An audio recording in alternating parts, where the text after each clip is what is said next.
Greetings ladies and gentlemen, Adrian here, and I welcome you back to the channel. Have you heard of MMO Legend? Me neither, until I came across the open beta last week. I've spent some time checking it out, and I thought I'd share my feelings about this Diablo lookalike. So what is MMO Legend? According to the official press release, MMO Legend is the highly anticipated free-to-play action MMO and follow-up to MMO Online. It features fluid and stunning hack-and-slash combat, content that caters to both solo and party play, and a deep and intriguing world that will satisfy new players and fans alike. Its gameplay is undoubtedly ARPG nature, but comes with a lot of MMORPG mechanics that will feel familiar to many.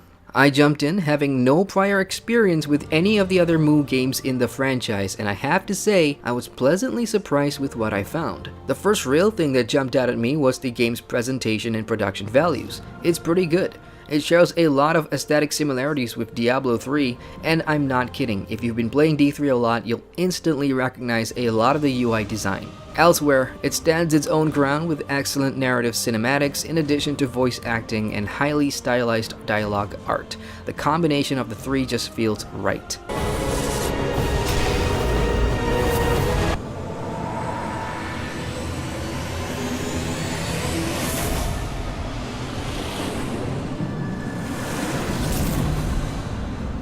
Stranger, are you okay? Do you feel better now?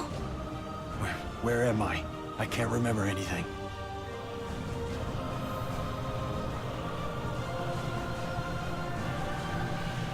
You're awake. You've been asleep in my room for 2 days. Gather your strength first. I'll wait for you in the front of the house. And being an ARPG, you'd expect the combat system and gameplay to shine because D3 has set the bar pretty high. MMO Legend operates again in a very familiar way with mouse-clicking movement and attacks, combined with your class and character skills that can be fired off with hotkeys. The intro tutorial gives you a delicious taste of things to come at level cap, with all skills unlocked for your chosen class to test. And it feels really fluid and fun, which is why some people are calling this the best D3 clone yet.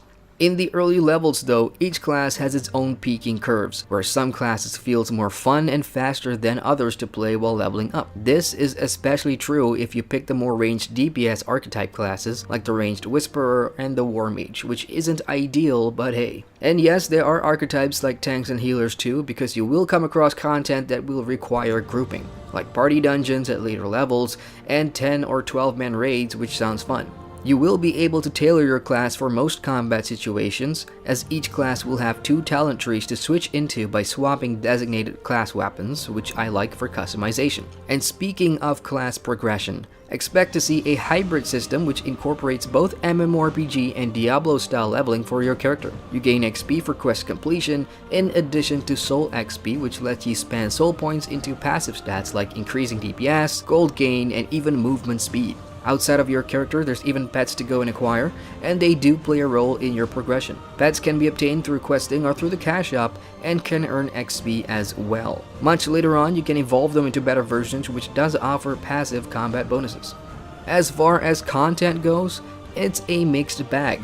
There's a main story chain to follow that begins right after the tutorial all the way till endgame, and we'll talk about that later. Besides that, every map is designed D3 style, but in a very MMO fashion. You'll find a bunch of quests on each map from NPC quest givers to do, and there are different categories. You'll find zone quests that offers a little backstory, then there's event quests which appear randomly and its objectives must be completed in 5 minutes or you'll miss out on the rewards, and finally there's rift quests that takes players into dungeons and you can either do it solo or in a party through a pretty decent party finder tool. I found the rift dungeons to be the most fun, of course, as playing with others gives you a feel for how good the combat system and your class works in a group environment. It's also where MMO Legend feels most like an MMORPG. But outside of that, there's guilds that you can find and apply to get into if you hate pugging. For you PvPers, there is PvP in this game, but I haven't taken a look at it, so I've got nothing to say yet. Then there's the cosmetic system involving getting and growing wings, there's mounts in the game if you want to move fast, and a pretty simple and non-complicated crafting system as well. The game does a lot to distinguish itself away from D3, and because of what it offers from an MMORPG perspective, I think it succeeds. Now, from a story point of view, I jumped in having no prior experience with the Mu games, as I've said, but I am finding the story and setting rather enjoyable. It's got lore from the other Mu games, but it's not elaborated on to an extent that will leave you pretty clueless. In fact, the game does a pretty smart thing where it sets the focus on you and your self-discovery in this world instead, which does the trick for me. I'm kinda invested now and want to know how this story plays out. The writing is surprisingly decent for an Asian MMO. It's localized well enough that it's easy to follow. And in the story cutscenes and cinematics, the voice acting isn't laughable, and some of it is actually pretty good. Mutants threaten the peace of Dudrin, and yet the Laurentia Kingdom Army wants spider legs. The Laurentia Kingdom Army, are they out of their minds? So here's a short summary of what's happening based on my understanding, or lack of. In present time, which is the tutorial, an ancient demon god dude has broken free and is about to destroy the world. So you, the player, have been sent back in time by an old wizard dude to prevent the current outcome from ever taking place to save the continent of Mu for the future. And that's how the game starts. You lose your memory and self-identity on top of that cool level cap armor and all your skills and level from the tutorial, so a lot of the early quest centers around the new you, trying to figure out what your purpose is and dealing with the issues that you find yourself in from this time travel. It's a pretty smart way to engage and introduce new players to the Mu Legend world, which I appreciate. As for what I didn't like, well, let's start with the gender and race lock for the 5 classes. You can't be a male whisperer or war mage, and you can't be a female dark lord or blader. Some classes have exclusive races tied to them as well. That's not really a deal breaker, but I just hate it when games do this. Why not just make players freely able to customize their characters based on what they want to play? It's just one of those things that MMOs tend to do that I'm not a big fan of.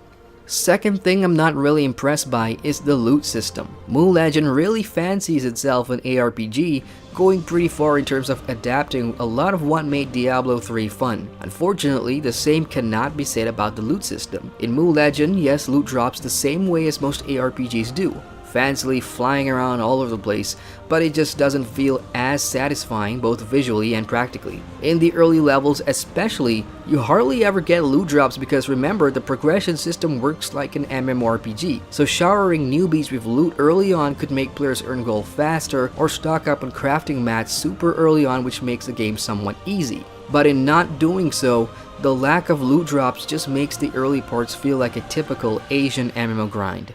Kill, kill, kill for the XP and move on. Dungeons and rifts are the best places to get loot though, so at least those feel like it's worthwhile doing. Moving on, let's talk about the quality of the quest designs. The story is decent, I'll give it that. But when it comes to zone quests, which are important for leveling up, they are among the most boring things to do in Mu Legend. 90% of what I was doing from level 1 to 20 was purely kill and fetch quests. And I have to be honest, if the combat wasn't fun, I'd have uninstalled it right then and there. The amount of mindless back and forth to kill X amount of monsters, and then on to the next zone to kill another X amount of new monsters is just bland and repetitive, even though the zone story offers a logical explanation for doing so. That's just lazy design, and it's a shame they don't even try to conceal the mundane objectives with flashy things to do in between, or just reword the objectives from saying things like kill 10 walking trees. Luckily, you'll come across random rifts out on the landscape, so doing those or waiting for a queue while grinding would probably make you feel a lot better. And then there's things I'm unsure about, like the cash shop. Among the things you can get in there are pets, mounts, and wings, which are kinda cosmetic, but they do have combat power stats attached to them, but not significantly, I don't think. There's also premium VIP time that works like a subscription which you can purchase, and they offer benefits like remote crafting and access to vendors, teleportation, increased XP gains, and all that jazz. No high-end gear to buy from the looks of it, so at this point I'm not sure what else is going to be in there considering it's still in open beta. So it's still early at this point for me anyway to see if it's pay to win or not. And then there's the endgame question, which I'm nowhere near at, and it's really the same question about most MMOs. How will endgame gear progression work and how grindy will it be? I'm halfway there, so hopefully I'll be able to report back on that in the future. So let's wrap things up. To recap briefly, Mu Legend surprised me somewhat. The combat system is fun, it's got a decent main story if that's what you like, and most importantly it's free to play if you need an ARPG fix.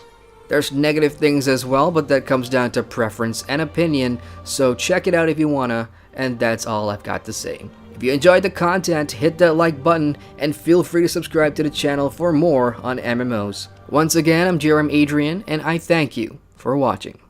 You've reached the end screen of the video. If you want to subscribe to the channel, you click the button in the middle. If you want to watch more, click the videos playing to the left or to the right. Come by, comrade!